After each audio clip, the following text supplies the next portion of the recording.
Bienvenidos al estudio nuevamente de las 28 creencias de los adventistas del séptimo día. En este momento estudiaremos la creencia número 2, titulada La Deidad. Para comenzar con nuestro estudio voy a invitarles para que inclinemos las cabezas y oremos. Vamos a orar. Nuestro Dios y nuestro Padre, santificado y glorificado sea tu nombre en esta hora, Señor. Gracias te damos por la vida, gracias por tus bondades, gracias por tu amor, por tu paciencia, gracias porque nos permites estudiar tu palabra libremente. Ayúdanos, Señor, para que podamos encontrar en ella al Dios todopoderoso que tú eres. Ayúdanos a entender, Señor, que tú haces todo lo posible para convencer y conquistar nuestros corazones, para llevarnos al propósito que tú has establecido para nuestras vidas y finalmente para darnos la salvación que tanto necesitamos para vivir junto a ti por toda la eternidad. Permite que en este estudio podamos conocer un poco más acerca de ti, porque te lo rogamos en el bendito nombre de Cristo Jesús. Amén. Amén. Así que en este momento, hermanos, como les acabo de mencionar, vamos a estudiar la lección número 2, que tiene que ver con la deidad. Creencia número 2 de los adventistas del séptimo día. Saben que nosotros como adventistas del séptimo día creemos que existe un solo Dios, Padre, Hijo y Espíritu Santo, los cuales constituyen una unidad de tres personas coeternas. Cuando nosotros tratamos de estudiar a Dios desde la sabiduría humana, nos damos cuenta que es un tanto difícil alcanzar a comprender a Dios. De hecho, si tratáramos de entender a Dios a través de la sabiduría humana, sería equivalente a usar una lupa, por ejemplo, en el estudio de las constelaciones. Es sumamente difícil. Las muchas teorías que procuran explicar a Dios y los numerosos argumentos en pro y en contra de su existencia muestran que la sabiduría humana no puede penetrar lo divino. Podríamos entonces decir que a través de la sabiduría humana es inaccesible el conocimiento de Dios. Pero para nuestras buenas noticias, hay una forma en la que nosotros podemos acceder al conocimiento de Dios, y esto es a través de la palabra de Dios, como vimos en la creencia anterior. Nosotros no podemos amar a alguien del cual no sabemos nada. En la escritura bíblica nosotros encontramos por allá en Mateo 22:37 aquel mandamiento que reza de la siguiente manera: amarás al Señor tu Dios con todo tu corazón, con toda tu alma y con toda tu mente. Para que nosotros podamos amar a Dios, necesitamos conocerlo. Y para que nosotros lo podamos conocer, viene a través de la revelación especial de las Sagradas Escrituras. Ese conocimiento de Dios es la clave para la vida eterna. San Juan capítulo 17, versículo 3 dice: y esta es la vida eterna, que te conozcan a ti, al único Dios verdadero, y a Jesucristo a quien has enviado. En otro momento también el Evangelio según San Juan nos menciona que Jesús, Dios mismo, es el camino, la verdad y la vida. De tal manera que el conocimiento de Dios es sumamente importante para que nosotros podamos aspirar a la salvación y a la vida eterna. Y es por ello que a través de la palabra de Dios escrita, nosotros tenemos acceso, quizás no completo, pero sí algunos aspectos básicos para conocer nosotros a Dios y de esa manera poder entablar una relación con Él. ¿Cómo obtener el conocimiento de Dios? El conocimiento de Dios tiene tanto que ver con el corazón como con el cerebro. Debemos abrirnos a la influencia del Espíritu Santo y estar dispuestos a cumplir la voluntad de Dios. De hecho, si nosotros estudiamos aquella bienaventuranza, en Mateo capítulo 5 menciona que bienaventurados serán los de limpio corazón, porque ellos verán a Dios. Mateo 5:8.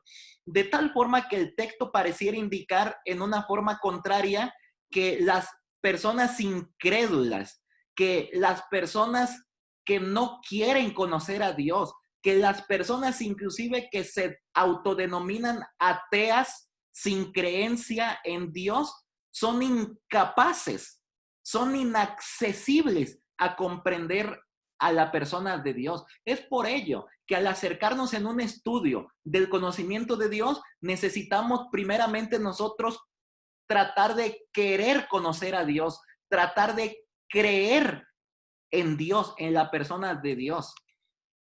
Hay dos grandes fuentes de evidencias relativas a la existencia de Dios. Número uno tiene que ver con la naturaleza que nos rodea. Y número dos tiene que ver con las Sagradas Escrituras. Nosotros a través de la naturaleza podemos entender del amor de un Dios creador. Todo lo que nosotros vemos nos habla de que tuvo que haber una persona, un ser que creó todo lo que nosotros conocemos. La misma naturaleza hermosa en diferentes aspectos nos habla de la existencia de un ser superior, de tal manera que en la naturaleza, aún con ya miles de años de destrucción en este mundo, aún se puede alcanzar a ver la hermosura en la naturaleza. Por ejemplo, podemos ver paisajes hermosos, podemos ver flores extraordinarias, podemos ver inclusive algunos puntos extraordinarios en diferentes partes del mundo en lo tocante a la naturaleza. Sin embargo, también la naturaleza puede aportar algunos puntos negativos. El sol, que sirve para dar vitalidad al ser humano, también puede servir para quemar.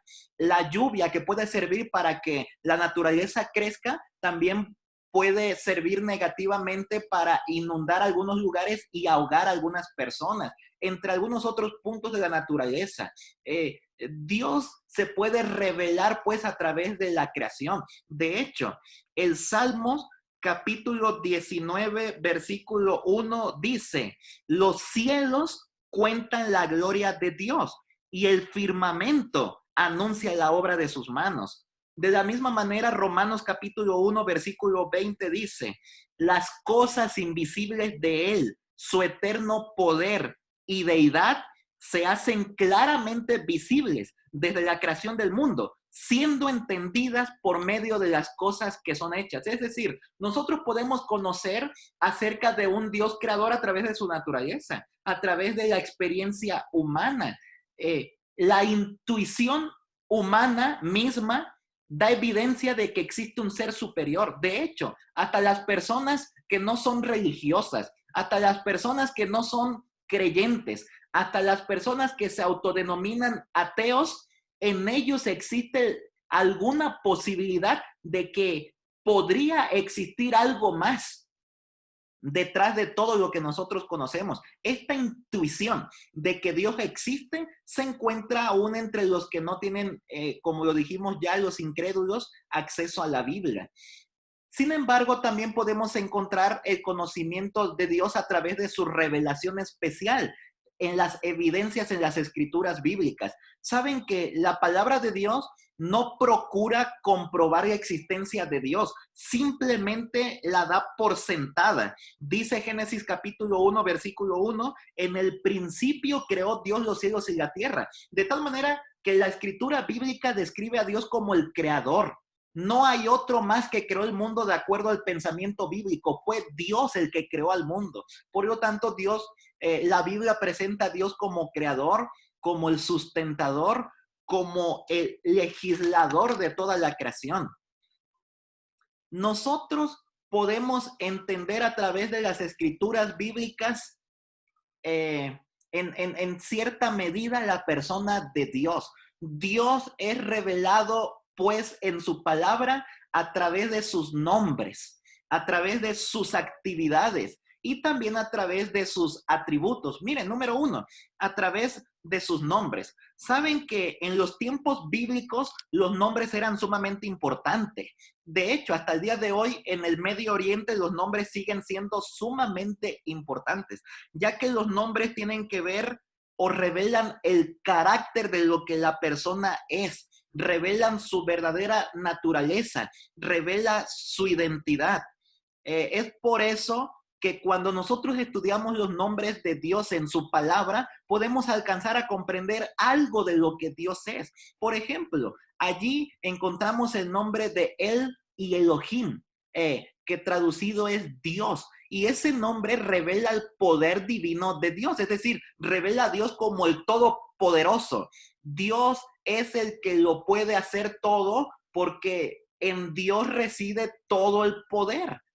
También encontramos el nombre de Elón, Altísimo, y el Elón, Dios Altísimo, que enfocan también su posición exaltada. No hay nadie más grande ni alto que Dios. Dios es el que habita en lo inaccesible. Dios es el único que habita en las alturas y nadie se le puede comparar. También el nombre de Adonai, Señor, que presenta a Dios como el gobernante todopoderoso. También el nombre de Yahweh, que aparece por allá en Éxodo, desde el capítulo 3 se presentó con este nombre a Moisés y prácticamente hizo énfasis en yo soy el que soy. Y este nombre hace énfasis en la fidelidad, en la gracia de Dios relativas a su pacto. También nosotros podemos alcanzar a comprender la persona de Dios a través de sus actividades.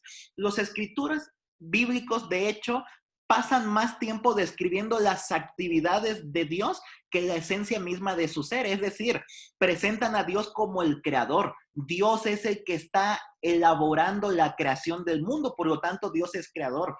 Presentan también a Dios como el sustentador del mundo.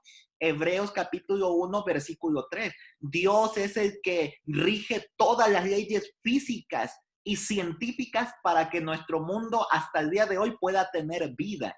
Dios es presentado también en las escrituras como el redentor del mundo, como el salvador del mundo, por cuanto el ser humano cayó en pecado y el ser humano estaba destituido de la gloria de Dios en camino a la perdición. Dios pone en marcha lo que conocemos como el plan de salvación y a través de ello Dios nos rescata de este mundo de dolor, sufrimiento, pecado y muerte para llevarnos al mundo que Él ha querido que nosotros vivamos desde siempre. También podemos encontrar que Dios hace planes, Isaías 46:11. Dios predice el futuro porque conoce el fin desde el principio, Isaías 46:10. Dios nos da promesas de acuerdo a muchas partes que aparecen en las escrituras bíblicas. Dios perdona pecados, entre otras actividades más.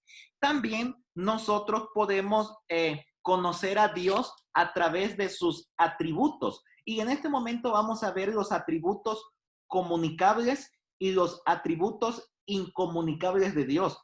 Número 1, los atributos incomunicables de Dios comprenden aquellos aspectos de la naturaleza divina que no se han revelado a los seres creados. Es decir, nosotros no sabemos cómo es que sucede eso. Por ejemplo, Dios tiene vida en sí mismo.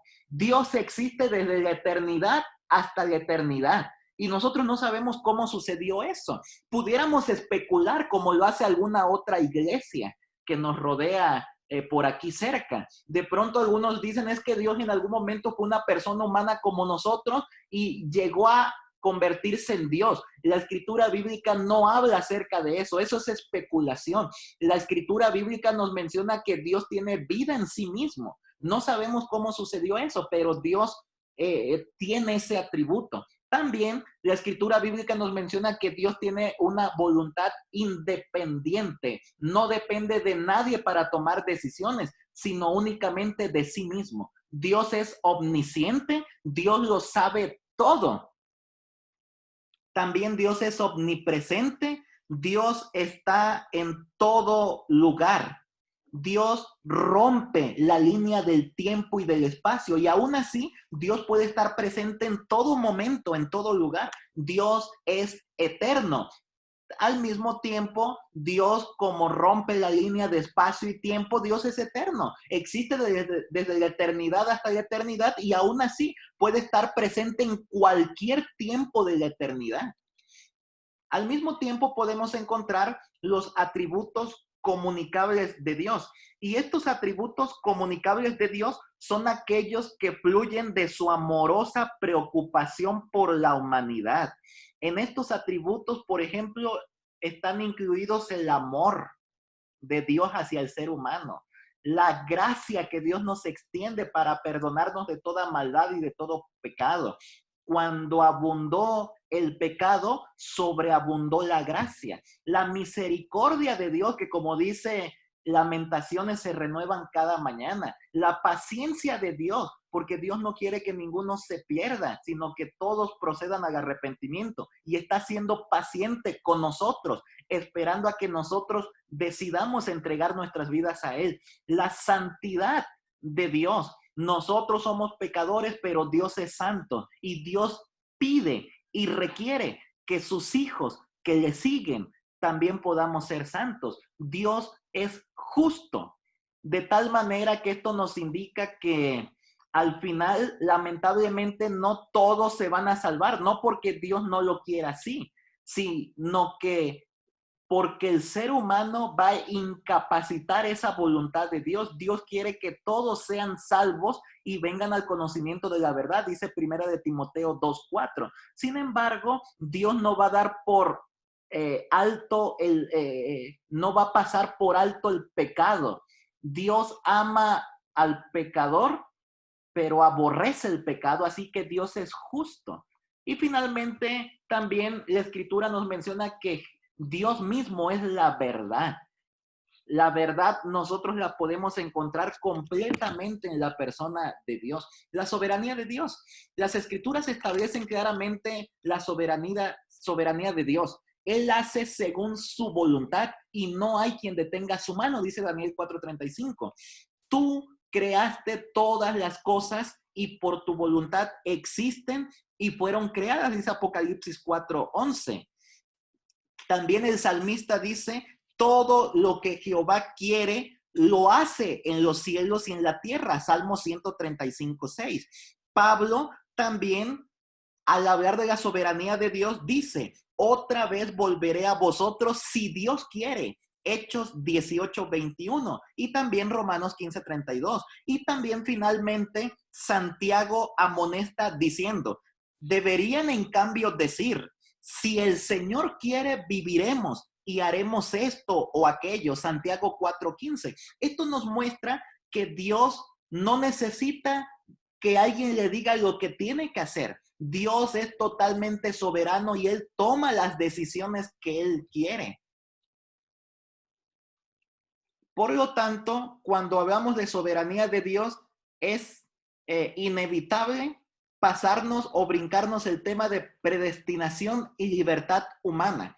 La Biblia revela que Dios ejerce un pleno control sobre el mundo. El Creador predestinó a los seres humanos para que fuesen hechos conforme a la imagen de su Hijo. Y miren que esta parte es sumamente importante y que para algunos es difícil de poder entender. Dios nos ha predestinado a todos para que seamos sus hijos. De hecho, en la escritura bíblica nosotros, tanto en el Antiguo como en el Nuevo Testamento, podemos encontrar la relación Dios-seres humanos como la relación padres e hijos. Dios quiere que todos los seres humanos nos convirtamos en sus hijos. Aunque en cierta medida todos los seres humanos somos hijos de Dios, en realidad todos aquellos que creen en Dios y entregan su vida a Dios son considerados hijos de Dios. De tal manera que al ser considerados hijos de Dios, Dios nos está dando una herencia en el reino de los cielos.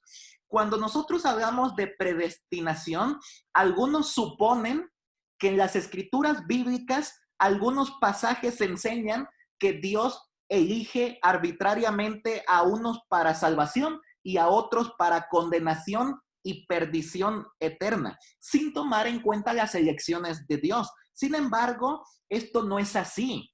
Al tomar en cuenta el contexto de los textos bíblicos, notamos, por ejemplo, en Romanos que lo que Pablo está enseñando es que Dios nos ha escogido a todos los seres humanos para que podamos formar parte de la familia celestial.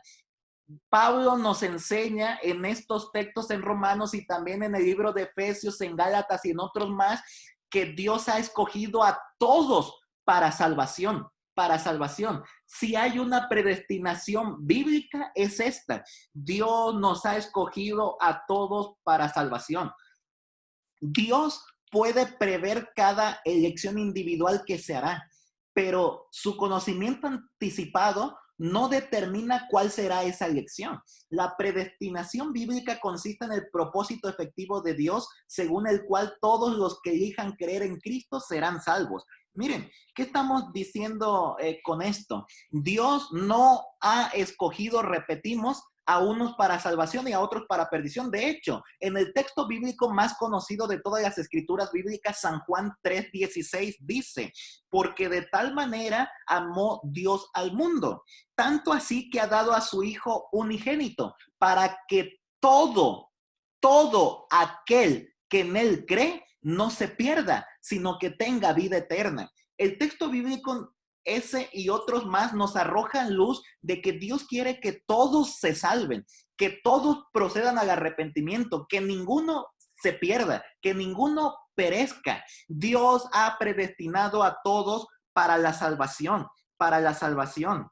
De tal manera que Dios, al conocer el fin desde el principio, sabe de antemano quién se va a salvar y quién se va a perder. Pero que Dios tenga ese conocimiento del futuro no mueve ni influye en la decisión de ninguna persona. El hecho de que Dios sepa lo que los individuos harán no estorba su elección. El conocimiento anticipado de que disfruta la deidad nunca viola la libertad del hombre. De tal manera que algunos lo han explicado de la siguiente forma. Tal como una cámara registra una escena en una fotografía sin cambiarla, la presencia divina contempla el futuro sin alterarlo. El conocimiento, pues, anticipado de que disfruta la deidad, nunca viola la libertad del hombre. ¿Dios conoce el fin desde el principio? Sí. ¿Dios sabe quién se va a salvar y quién se va a perder? Sí.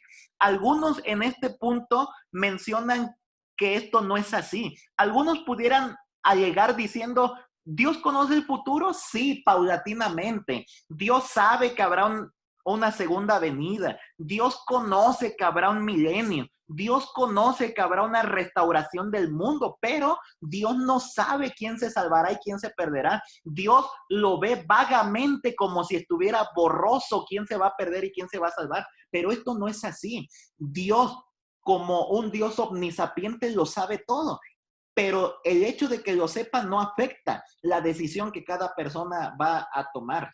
La unidad de Dios. Israel creía en la existencia de un solo Dios. De hecho, si nosotros vamos a Deuteronomio capítulo 6, versículo 4, encontraremos allí, oye Israel, Jehová nuestro Dios, Jehová uno es. En la escritura del Antiguo Testamento nosotros encontramos que creían en la existencia de un solo Dios. De hecho, también en el Nuevo Testamento nosotros podemos encontrar el mismo énfasis de la existencia de un solo Dios. Lo podemos encontrar en Marcos 12, 29 al 32. Lo podemos encontrar también en Primera de Timoteo 2, 5. Que Dios, Padre, Hijo, Espíritu Santo quieren que todos se salven, que vengan al conocimiento de la verdad. Y por lo tanto, este solo Dios está requiriendo que nosotros nos entreguemos a Él. Y miren, este punto de creer en un solo Dios es un punto de vista monoteísta. No afecta el politeísmo que algunos pudieran encontrar en la Biblia. Algunos, al estudiar el texto bíblico, al decir que existe Dios Padre, Hijo y Espíritu Santo, dicen, oh, eso no es monoteísmo, eso es politeísmo, porque por lo menos ya son 3 dioses. Y miren que este es un misterio que nosotros apenas tratamos de comprender. Es un solo Dios, pero son tres personas, de tal manera que este énfasis monoteísta no contradice el concepto cristiano del Dios triuno o de la Trinidad. Nosotros podemos encontrar en las escrituras bíblicas que se presenta a Dios como uno, pero al mismo tiempo también se presenta una pluralidad. Si bien el Antiguo Testamento no enseña explícitamente que Dios es triuno, no es menos cierto que se refiere a una pluralidad dentro de la deidad. Por ejemplo, Génesis capítulo 1, versículo 26, nos menciona que Dios mencionó: hagamos al hombre a nuestra imagen y a nuestra semejanza. Hagamos al hombre. Nosotros podemos encontrar en el libro primero de las Sagradas Escrituras, en el Génesis, que constantemente Dios utiliza el plural para que nosotros podamos entender que Dios es uno, pero que en realidad son tres personas en la deidad. También Génesis capítulo 3, versículo 2 menciona: he aquí el hombre es como uno de nosotros, plural. También Génesis capítulo 11, versículo 7 lo dice: ahora pues descendamos y confundamos, plural. De tal forma que nosotros podemos encontrar tanto en el Antiguo Testamento como en el Nuevo Testamento que Dios es uno, pero son tres personas, la pluralidad de Dios. Dios Padre, Dios Hijo, Dios Espíritu Santo, un misterio que quizás no alcanzaremos a comprender a ciencia exacta, pero que nos arroja luz de que Dios es uno, pero son tres personas. De hecho, en diferentes referencias se hace una diferencia, una distinción entre Dios y su Espíritu. Por ejemplo, en Génesis capítulo 1, versículos 1 y 2 dice: en el principio creó Dios los cielos y la tierra. Y el versículo 2 dice: el Espíritu de Dios se movía sobre la faz de las aguas. Ahí hay una distinción entre una persona y otra, Dios y el Espíritu de Dios. Dos personas por lo menos en estos primeros dos textos de la palabra de Dios. Saben que también hay un relacionamiento perfecto en el Dios triuno. Es decir, no hay distancia entre uno y otro. Todos los tres son personas divinas. Todos los tres son personas eternas. Todos los tres son personas omniscientes. Todos los tres son personas omnipotentes. Y sin embargo, podemos encontrar pues allí que comparten estas mismas cualidades y poderes divinos en la palabra de Dios. Si bien es cierto que la deidad no es una en personas, porque son tres personas, sí podemos encontrar que Dios es uno en propósito, en mente y en carácter. Y una vez más, esta unidad no destruye las distintas personalidades del Padre, Hijo y Espíritu Santo. Además, el hecho de que en la deidad haya personalidades separadas tampoco destruye la enseñanza monoteísta de las Escrituras, según la cual el Padre, el Hijo y el Espíritu Santo son un solo Dios. De tal manera que en la deidad nosotros podemos encontrar un solo Dios, pero son tres personas: Dios Padre, Dios Hijo y Dios Espíritu Santo. Y los tres son divinos. Dentro de la deidad también existe lo que se conoce como economía funcional, que no es otra cosa sino las diferentes funciones que cada uno de ellos hace. Saben que cuando nosotros tratamos de entender la naturaleza divina desde el pensamiento terrenal, nosotros, por ejemplo, en nuestro mundo vemos que las cosas se rigen a través de un presidente, a través de un rey, a través de un dirigente, a través de un primer ministro. Y creemos que la decisión pues recae sobre una persona. Por lo tanto, nuestra mentalidad terrenal es que uno es el que está por encima de los demás. Pero cuando hablamos de la deidad, esto no tiene que ser así. La deidad no es así. No es que uno de los tres tenga más autoridad que los demás. Los tres únicamente tienen funciones diferentes en las diversas actividades que realizan. Dios no duplica innecesariamente su obra. ¿Para qué le va a dar a uno que haga una cosa y al otro la misma cosa? No, no, cada uno de los tres tiene funciones diferentes. El orden es la primera ley del cielo y por lo tanto Dios es ordenado y organizado, y entonces de esa manera Dios Padre hace una cosa, Dios Hijo hace otra cosa y Dios Espíritu Santo hace otra cosa. No significa que esto tenga que ver con subordinación o que tenga que ver con principios gerenciales, que uno es más grande que el otro. No, únicamente son funciones diferentes. Se manifiesta pues en formas ordenadas de actuar. Este orden surge de la unión que existe entre los componentes de la deidad y sirve para preservar dicha unión. Por ejemplo, en estas funciones podríamos alcanzar a ver que el Padre parece actuar como la fuente, el Hijo como el mediador y el Espíritu Santo como el aplicador. Por ejemplo, nosotros podemos encontrar en la palabra de Dios diferentes actividades en las que estuvieron presentes las tres personas de la deidad o de la Trinidad. En este caso, podemos ver allí que los tres, por ejemplo, estuvieron presentes en la encarnación. Cuando el Espíritu Santo le dijo a María que nacería por el poder de Dios, hablando de Dios Padre, un ser santo, refiriéndose a Jesús en su vientre. Las tres personas estaban presentes en la encarnación. En el bautismo de Jesús podemos ver también a las tres personas presentes. Dios Padre hablando desde los cielos, el Hijo bautizándose en el río Jordán por Juan el Bautista y el Espíritu Santo descendiendo en forma de paloma, posándose sobre Jesús, otorgándole el poder y ungiéndolo al mismo tiempo, según el Evangelio de Lucas.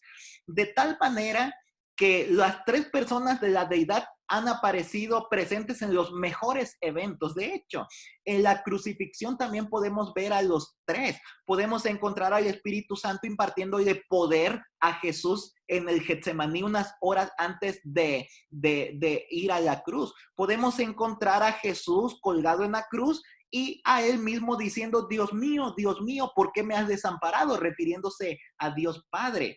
Es decir, nosotros encontramos en toda la escritura bíblica a las tres personas de la deidad. De hecho, cuando Jesús mismo mandó a sus discípulos a bautizar y a hacer discípulos a todas las naciones, Mateo 28:19, dijo también, bautícenlos en el nombre del Padre, del Hijo y del Espíritu Santo. Así que los tres están presentes en los mejores eventos de la historia de la humanidad.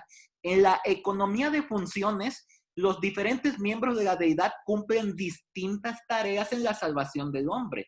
La obra del Espíritu Santo no le añade nada a la calidad del sacrificio que Jesucristo hizo en la cruz. Nosotros podemos encontrar que cada uno cumple un rol diferente, una función diferente en el plan de salvación. Y no significa que uno sea más grande ni tenga autoridad más que el otro, únicamente que tienen funciones diferentes.